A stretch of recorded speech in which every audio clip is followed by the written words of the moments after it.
Ration card को नहीं आसिला बड़ गुरुत्वपूर्ण घोषणा। आपणक पाखरे राशन कार्ड रही कि सरकार देले बड़ अपडेट।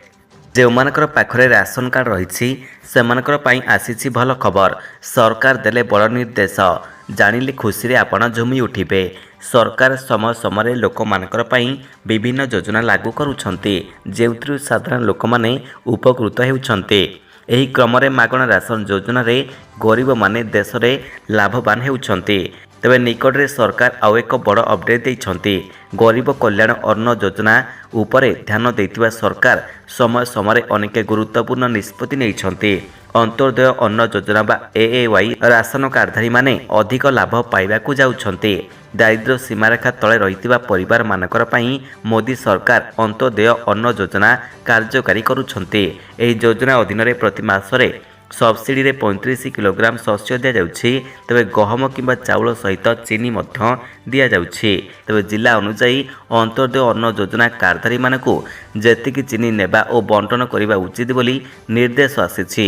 ବର୍ତ୍ତମାନ ଠାରୁ ରାଜ୍ୟରେ AAY କାର୍ଡଧାରୀମାନେ ମଧ୍ୟ ଏହି ସୁବିଧା ପାଇପାରିବେ। ପରବର୍ତ୍ତୀ ଖବରଟି ହେଉଛି ଭୁବନେଶ୍ୱରରୁ ଲଢ଼ିବେ ବିଜେଡି ସୁପ୍ରିମୋ ନବୀନ ପଟ୍ଟନାୟକ। 2019 ନିର୍ବାଚନରେ ମୁଖ୍ୟମନ୍ତ୍ରୀ ସେତେବେଳେ ଚକମା ଦେଇଥିଲେ ଯେତେବେଳେ ପ୍ରଥମ ଥର ପାଇଁ 2ଟି ଆସନରୁ ଲଢ଼ିବାକୁ ଘୋଷଣା କରିଥିଲେ ମୁଖ୍ୟମନ୍ତ୍ରୀ ନବୀନ ପଟ୍ଟନାୟକ। ଏଥର ବି ସମାନ ଚର୍ଚ୍ଚା ହେଉଛି। ମୁଖ୍ୟମନ୍ତ୍ରୀ 2ଟି ଆସନରୁ ନିର୍ବାଚନ ଲଢ଼ିପାରନ୍ତି। ଗତ 2019 ବିଧାନସଭା ନିର୍ବାଚନରେ ସିଏମ୍ ନବୀନ ପଟ୍ଟନାୟକ ହିଞ୍ଜିଳି ସମେତ ବରଗଡ଼ର ବିଜେପିରୁ ନିର୍ବାଚନ ଲଢ଼ିଥିଲେ। ଏଥର ବି ହିଞ୍ଜିଳିରୁ ପ୍ରାର୍ଥୀ ହୋଇସାରିଛନ୍ତି ନବୀନ ପଟ୍ଟନାୟକ, କିନ୍ତୁ ସେ ଆଉ ଏକ ସିଟ୍ରୁ ଲଢ଼ିବା ନେଇ ଚର୍ଚ୍ଚା ହେଉଛି। ତେବେ ଚର୍ଚ୍ଚାରେ ରହିଥିବା ସେହି ଆସନ ହେଉଛି ଭୁବନେଶ୍ୱର ମଧ୍ୟ ନିର୍ବାଚନ ମଣ୍ଡଳୀ। ମଧ୍ୟ ଆସନକୁ ନେଇ ବେଶ କିଛି ଦିନ ହେଲା ଟଣାଓଟରା ଲାଗି ରହିଥିବା ବେଳେ ପ୍ରାର୍ଥୀ ଘୋଷଣା କରିନାହିଁ ବିଜେଡି।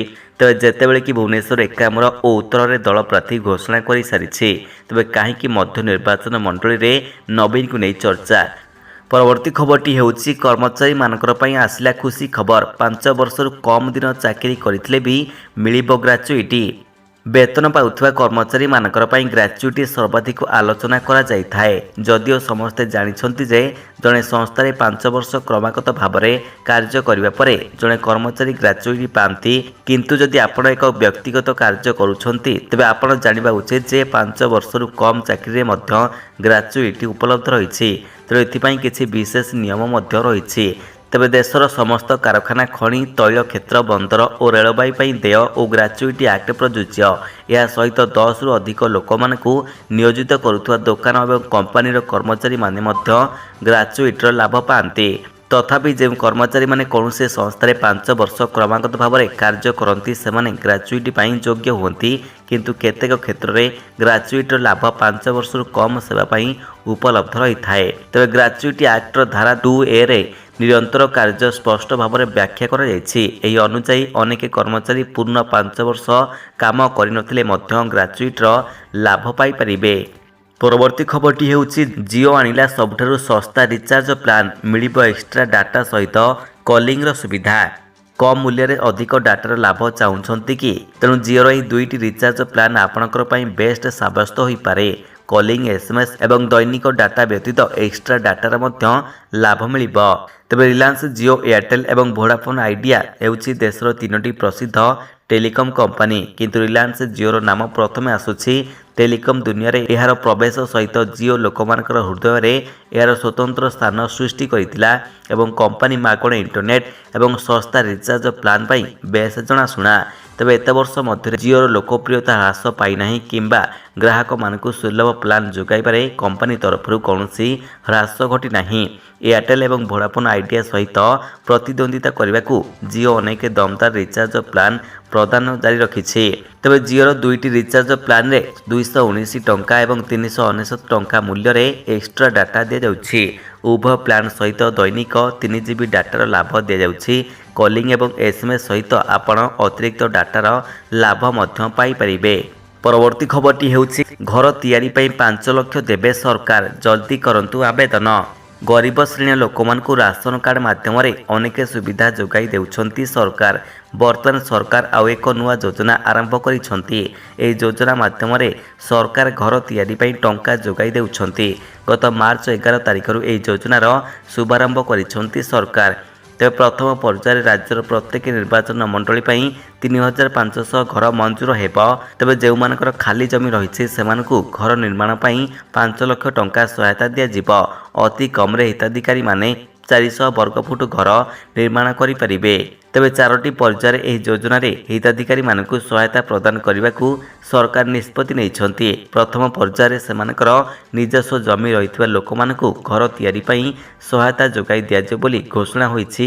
ଏହାପରେ ଯେଉଁମାନଙ୍କର ପାଖରେ ଘର ତିଆରି ପାଇଁ ଜାଗା ନାହିଁ ସେମାନଙ୍କୁ ସହାୟତା ଯୋଗାଇ ଦେବାକୁ ଯାଉଛନ୍ତି ସରକାର। ତେବେ ଯେଉଁ ଗରିବ ଲୋକମାନଙ୍କର ଘର ନାହିଁ ଏବଂ ରାସନ କାର୍ଡ ରହିଛି ସେମାନେ ଏହି ଆବାସ ଯୋଜନା ପାଇଁ ଯୋଗ୍ୟ ବିବେଚିତ ହେବେ। ତେବେ ଏହିସବୁ ଯୋଜନାର ଲାଭ ପାଇବାକୁ ହେଲେ ଆପଣଙ୍କୁ ତେଲେଙ୍ଗାନା ରାଜ୍ୟର ବାସିନ୍ଦା ହେବାକୁ ପଡ଼ିବ। ପରବର୍ତ୍ତୀ ଖବରଟି ହେଉଛି ମହିଳାମାନଙ୍କୁ ପ୍ରତି ମାସରେ ମିଳିବ 5000 ଟଙ୍କା। ଶୀଘ୍ର କରନ୍ତୁ ଆବେଦନ। ମହିଳାମାନଙ୍କର ପାଇଁ ପୁଣି ଥରେ ଖୁସି ଖବର। ମହିଳାଙ୍କୁ ସମସ୍ତ ପ୍ରକାର ସୁବିଧା ଯୋଗାଇ ଦେବା ସହିତ ସେମାନଙ୍କୁ ସ୍ୱାବଲମ୍ବୀ କରିବାକୁ ଅନେକ ଯୋଜନା କାର୍ଯ୍ୟକାରୀ କରୁଛନ୍ତି ସରକାର। ଏହି କ୍ରମରେ ଆଉ ଏକ ଯୋଜନାର ଘୋଷଣା କରାଯାଇଛି। ମାସକୁ 5000 ଟଙ୍କା ଯୋଗାଇ ଦେବାକୁ ଘୋଷଣା କରାଯାଇଛି। ତେବେ ଆନ୍ଧ୍ରପ୍ରଦେଶ କଂଗ୍ରେସ ସଭାପତି YS ଶର୍ମିଲା ରେଡ୍ଡି ଘୋଷଣା କରିଛନ୍ତି ଯେ ଯଦି ଆନ୍ଧ୍ରପ୍ରଦେଶରେ ତାଙ୍କର ଦଳ କ୍ଷମତାକୁ ଆସିଲେ ଇନ୍ଦିରା ଆମା ଅଭୟ ନାମରେ ଏକ ଯୋଜନା କାର୍ଯ୍ୟକାରୀ କରାଯିବ। ଫଳରେ ପ୍ରତ୍ୟେକ ଗରିବ ମହିଳାଙ୍କୁ ମାସକୁ 5000 ଟଙ୍କା ଦିଆଯିବ। ପରବର୍ତ୍ତୀ ଖବରଟି ହେଉଛି ଆହୁରି 2 ଦିନ କମ୍ ରହିବ ତାତି, ଗରମକୁ ନେଇ ଆଶ୍ୱସ୍ତି। ଆହୁରି 2 ଦିନ କମ୍ ରହିବ ତାତି। କାଳବୈଶାଖୀ ପ୍ରଭାବରେ ଖସିବ ପାରଦ। ତେବେ 12 ତାରିଖରୁ ପୁଣି ଉଠିବ ତାପମାତ୍ରା। ଆଉ 13 ତାରିଖ ବେଳକୁ ପୁଣି 40 ଡିଗ୍ରୀ ଛୁଇଁବ ତାତି। ଉପକୂଳ ସହିତ ଆଭ୍ୟନ୍ତରୀଣ ଓଡ଼ିଶାରେ ଅସମ୍ଭାଳ ହେବ ସ୍ଥିତି। ଗ୍ରୀଷ୍ମ ପ୍ରବାହ ନ ହେଲେ ବି ଅସହ୍ୟ ପାଣିପାଗ ସ୍ଥିତି ସୃଷ୍ଟି ହେବ ବୋଲି ପୂର୍ବାନୁମାନ କରିଛି ଆଞ୍ଚଳିକ ପାଣିପାଗ କେନ୍ଦ୍ର। କାଳବୈଶାଖୀ ପ୍ରଭାବରେ ରାତିରେ ବ୍ରେକ୍ ଲାଗିଥିଲା। ବିଭିନ୍ନ ଜିଲ୍ଲାରେ ଘଡ଼ଘଡ଼ି ବିଜୁଳି ସହିତ ବର୍ଷା ପାଇଁ ତାପମାତ୍ରା 3ରୁ 12 ଡିଗ୍ରୀ ପର୍ଯ୍ୟନ୍ତ କମିଥିଲା। ତେବେ ଆଜି ଏବଂ ଆସନ୍ତାକାଲି କେବଳ ଦକ୍ଷିଣ ଓଡ଼ିଶାରେ ହାଲୁକା ବର୍ଷା ହେବାର ସମ୍ଭାବନା ରହିଛି। ଆସନ୍ତା 3 ଦିନ ମଧ୍ୟରେ ରାଜ୍ୟରେ ଧୀରେ ଧୀରେ 2ରୁ 4 ଡିଗ୍ରୀ ପର୍ଯ୍ୟନ୍ତ ତାପମାତ୍ରା ବୃଦ୍ଧି ପାଇବ।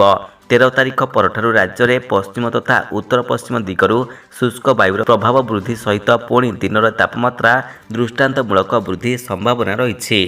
ପରବର୍ତ୍ତୀ ଖବରଟି ହେଉଛି ପୁଣି ଥରେ ସୁନା ଦରରେ ବଡ଼ ପରିବର୍ତ୍ତନ। ସୁନା ଗ୍ରାହକମାନଙ୍କର ପାଇଁ ଆସିଲା ବଡ଼ ଦୁଃଖର ଖବର। ବଢ଼ି ଚାଲିଛି ସୁନା ଦର। ଏପ୍ରିଲ ଆରମ୍ଭରୁ ସୁନା ଓ ରୂପା ମୂଲ୍ୟ ଦ୍ରୁତ ଗତିରେ ବୃଦ୍ଧି ପାଉଛି। ଆଜି ଅର୍ଥାତ୍ ଏପ୍ରିଲ 11 ତାରିଖ ସୁଦ୍ଧା 24 କ୍ୟାରେଟ ସୁନାରେ 350 ଟଙ୍କା ବୃଦ୍ଧି ରେକର୍ଡ କରାଯାଇଛି। ଯେତେବେଳେ କି ଆଜି ରୂପା ମୂଲ୍ୟ କିଲୋଗ୍ରାମରେ 81,000 ଟଙ୍କାରେ କାରବାର ଆରମ୍ଭ କରିଛି। ଆଜି ଭାରତୀୟ ବଜାରରେ 22 କ୍ୟାରେଟ ସୁନାର 10 ଗ୍ରାମ ପ୍ରତି 65,760 ଟଙ୍କା ହୋଇଥିବା ବେଳେ 24 କ୍ୟାରେଟ ସୁନାର ମୂଲ୍ୟ 10 ଗ୍ରାମ ପ୍ରତି 71,740 ଟଙ୍କା ରହିଛି। ଗତକାଲି ଅର୍ଥାତ୍ ବୁଧବାର ଅପେକ୍ଷା ଗୁରୁବାର ସୁନା ରେଟ୍ ବୃଦ୍ଧି ପାଉଛି। ତେବେ ଓଡ଼ିଶାର ରାଜଧାନୀ ଭୁବନେଶ୍ୱରରେ ଏବେ 22 କ୍ୟାରେଟ ଓ 24 କ୍ୟାରେଟ ସୁନା ମୂଲ୍ୟ 10 ଗ୍ରାମ ପ୍ରତି 65,760 ଟଙ୍କା ଏବଂ 71,740 ଟଙ୍କା ରହିଛି। ତେବେ ରାଜଧାନୀ ଦିଲ୍ଲୀରେ ମଧ୍ୟ ସୁନା ଦରରେ ବଡ଼ ପରିବର୍ତ୍ତନ ଦେଖିବାକୁ ମିଳିଛି। 10 ଗ୍ରାମ ସୁନାର ମୂଲ୍ୟ ଯଥାକ୍ରମେ 65,910 ଟଙ୍କା ଓ 71,890 ଟଙ୍କା ରହିଛି। ପରବର୍ତ୍ତୀ ଖବରଟି ହେଉଛି ଏହି ବ୍ୟାଙ୍କରେ ପର୍ସନାଲ ଲୋନ୍ ନେଲେ ଶସ୍ତା ମିଳିବ। ବର୍ତ୍ତମାନ ସମୟରେ home loan, car loan, gold loan ତୁଳନାରେ ପର୍ସନାଲ ଲୋନ୍ରେ ଅଧିକ ସୁଧ ଲାଗୁଛି। ତେବେ ଆପଣ ଯଦି ଏବେ ଲୋନ୍ ନେବାକୁ ଚିନ୍ତା କରୁଥିଲେ ଏହି ଖବର ଆପଣଙ୍କ ପାଇଁ ଗୁରୁତ୍ୱପୂର୍ଣ୍ଣ ଅଟେ। ପର୍ସନାଲ ଲୋନ୍ ନେବାକୁ ଚାହୁଁଥିଲେ ସମସ୍ତ ଅଫରଗୁଡ଼ିକୁ ପ୍ରଥମେ ତୁଳନା କରି ନିଅନ୍ତୁ। ଯେଉଁଠି ପର୍ସନାଲ ଲୋନ୍ କମ୍ ସୁଧରେ ମିଳୁଛି ସେଠାରେ ପ୍ରୋସେସିଂ ଫିସ୍ ଯାଞ୍ଚ କରି ନିଅନ୍ତୁ। ଯେଉଁମାନଙ୍କର କ୍ରେଡିଟ୍ ସ୍କୋର ଭଲ ରହିଛି ସେମାନଙ୍କୁ ସାଧାରଣତଃ କମ୍ ସୁଧରେ ପର୍ସନାଲ ଲୋନ୍ ସହଜରେ ମିଳିଯାଉଛି। ତେବେ ଆଜି ଆମେ ଆପଣଙ୍କୁ 5ଟି ବ୍ୟାଙ୍କ ବିଷୟରେ କହିବୁ ଯେଉଁଠି ପର୍ସନାଲ ଲୋନ୍ ସବୁଠାରୁ କମ୍ ସୁଧରେ ଅଫର କରାଯାଉଛି। ବ୍ୟାଙ୍କ ଅଫ୍ ମହାରାଷ୍ଟ୍ରରେ 20 ଲକ୍ଷ ଟଙ୍କା ପର୍ଯ୍ୟନ୍ତ ଲୋନ୍ ଆପଣ 10% ସୁଧରେ ମିଳିପାରିବ। ଏହାର ଅବଧି 84 ମାସ ପର୍ଯ୍ୟନ୍ତ ରହିବ। ତେବେ ପଞ୍ଜାବ ଏବଂ ସିନ୍ଧ ବ୍ୟାଙ୍କରେ ସହଜରେ କମ୍ ଟ୍ୟାକ୍ସରେ ଲୋନ୍ ମିଳିପାରିବ। 3 ଲକ୍ଷ ଟଙ୍କା ପର୍ଯ୍ୟନ୍ତ ଏଠାରେ 10.15ରୁ 12.80% ସୁଧରେ ଲୋନ୍ ମିଳିପାରିବ। ଏହାର ଅବଧି 60 ମାସ ପର୍ଯ୍ୟନ୍ତ ରହିବ। ତେବେ ବ୍ୟାଙ୍କ ଅଫ୍ ଇଣ୍ଡିଆରେ 20 ଲକ୍ଷ ଟଙ୍କା ପର୍ଯ୍ୟନ୍ତ ଋଣ ଆପଣ 10.25% କିମ୍ବା ତାଠାରୁ କମ୍ ସୁଧରେ ପାଇପାରିବେ। ଏହା କେବଳ 84 ଦିନର ଅବଧି ପାଇଁ ପ୍ରଯୁଜ୍ୟ ହେବ। ତେବେ ଇଣ୍ଡସ୍ଲ୍ୟାଣ୍ଡ ବ୍ୟାଙ୍କରେ 30,000ରୁ 25 ଲକ୍ଷ ଟଙ୍କା ପର୍ଯ୍ୟନ୍ତ ଲୋନ୍ ଆପଣଙ୍କୁ 10.25ରୁ 32.02% ସୁଧରେ ମିଳିପାରିବ। ଏହାର ଅବଧି 12ରୁ 60 ମାସ ପର୍ଯ୍ୟନ୍ତ ରହିବ। ତେବେ ବ୍ୟାଙ୍କ ଅଫ୍ ବରୋଦାରେ ମଧ୍ୟ 50,000 ଟଙ୍କାରୁ ଆରମ୍ଭ କରି 20 ଲକ୍ଷ ଟଙ୍କା ପର୍ଯ୍ୟନ୍ତ पर्सनाल लोन 17.50% सुध दर में मिल पार। यार अवधि 48 मासरू 60 मास पर्यंत रहिबो।